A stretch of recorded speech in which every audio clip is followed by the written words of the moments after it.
ఏపీలో ప్రధాని మోడీ పర్యటన ఏర్పాట్ల కోసం మంత్రులతో ఆర్గనైజింగ్ కమిటీని ఏర్పాటు చేసింది సర్కార్. మోడీ టూర్ ఏర్పాట్లపై కమిటీ చర్చించినట్లు మినిస్టర్ నారాయణ తెలిపారు. రాష్ట్రంలో అభివృద్ధి కార్యక్రమాలను ప్రధాని ప్రారంభిస్తారని చెప్పారు. టూరిజం అభివృద్ధికి భారీ విగ్రహాల ఏర్పాటుపై అధ్యయనం చేస్తున్నాము అంటున్న మంత్రి నారాయణతో మా ప్రతినిధి ప్రసన్న ఫేస్ టు ఫేస్.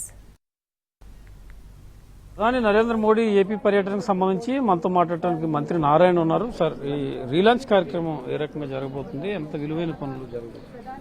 2014-19లో ఆ రోజు ఈ యొక్క అమరావతి రాజధాని శంకుస్థాపన ప్రధానమంత్రి చేతుల మీద జరిగిందండి. అయితే గత ప్రభుత్వం దాన్ని నిర్విరామం చేసింది. మళ్ళా ఇప్పుడు వర్క్స్ పునఃప్రారంభమవుతున్నాయి. ఇవన్నీ కూడా ప్రధానమంత్రి చేతుల మీదే జరిపించాలని ముఖ్యమంత్రి గారు ప్రధానమంత్రి ఇన్వైట్ చేయడం, వారు 2వ తేదీ వస్తారని యాక్సెప్ట్ చేశారు. ఈ కార్యక్రమాన్ని అన్ని విధాలు ఎటువంటి ఇబ్బంది లేకుండా చేయడానికి మంత్రులతో కమిటీ వేశారు ముఖ్యమంత్రి గారు. ఆ కమిటీ ఈరోజు అధికారులతో అన్ని డిపార్ట్మెంట్లతో కూర్చొని చాలా డీటెయిల్గా డిస్కస్ చేయడం జరిగింది. వాళ్ళకి ఇన్స్ట్రక్షన్స్ ఇవ్వడం జరిగింది. ఎంత వాల్యూ ఆఫ్ వర్క్స్ ఆ రోజు శంకుస్థాపన కానీ ప్రారంభోత్సవాలు కానీ జరగబోతుంది సార్? అమరావతి క్యాపిటల్ సిటీలో కానీ క్యాపిటల్ రీజియన్లో కానీ సుమారుగా 1,00,000 కోట్లకు సంబంధించిన శంకుస్థాపనలు, తర్వాత వచ్చి ఇనాగరేషన్లు జరుగుతాయి. ఎవరెవరు సార్? ప్రతిపక్ష పార్టీలు అందరూ ఆహ్వానితులను, ఇందులో మినహాయింపు ఏమైనా పెట్టుకుని ఉన్నారు? ఇది ప్రభుత్వ ఫంక్షన్ అండి, అందువల్ల ఇందులో అందరిని ఇన్వైట్ చేస్తాం. 2014-19లో కూడా ప్రతిపక్ష నాయకుల్ని అందరిని ఇన్వైట్ చేస్తాం. అదేవిధంగా అందరిని కూడా ఇన్వైట్ చేయడం జరుగుతుంది. మీరు అక్కడ విగ్రహం పరిశీలించారు గుజరాత్ లో, స్టాచ్యూ ఆఫ్ లిబర్టీ. ఇక్కడ అమరావతిలో ఎవరి విగ్రహాలు ఆ తరహాలో నిర్మించడానికి ప్లాన్ చేస్తున్నారు? అంటే 2014-19లోనే ఎన్టీఆర్ స్టాచ్యూ పెట్టడానికి యాక్చువల్గా నిర్ణయించామండి.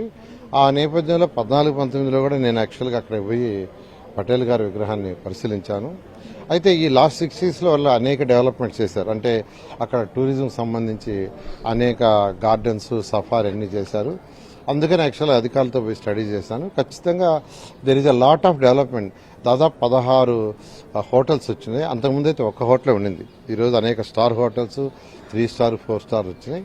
ఆ విధంగా టూరిజం ద్వారా రాష్ట్రానికి ఇన్కమ్ వచ్చే విధంగా చేశారని తెలిస్తే అది చేయడానికి ఇక్కడ విగ్రహం పెట్టడమే కాదు, ఆ విగ్రహం పెట్టడం వల్ల ఎన్టీఆర్ స్టాచ్యూ సరౌండింగ్స్ కూడా ఒక టూరిజం ప్లేస్ చేసి ఈ రాష్ట్రానికి ఇన్కమ్ వచ్చేదిగా చేయడమే ముఖ్య ఉద్దేశంతో పోవడం జరిగింది. ఇది మొత్తానికి మంత్రి నారాయణ అభిప్రాయం. రాజధానికి సంబంధించి 1,00,000 కోట్ల విలువైన పనులు శంకుస్థాపన, ప్రారంభోత్సవాలు జరుగుతాయని చెప్తున్నారు. ఏర్పాట్లకు సంబంధించి కూడా మంత్రులు దృష్టి పెట్టారని ప్రధానంగా చెప్పడం జరుగుతుంది. కెమెరా పర్సన్ ఆర్కేతో ప్రసన్న, ఎన్టీవీ, అమరావతి.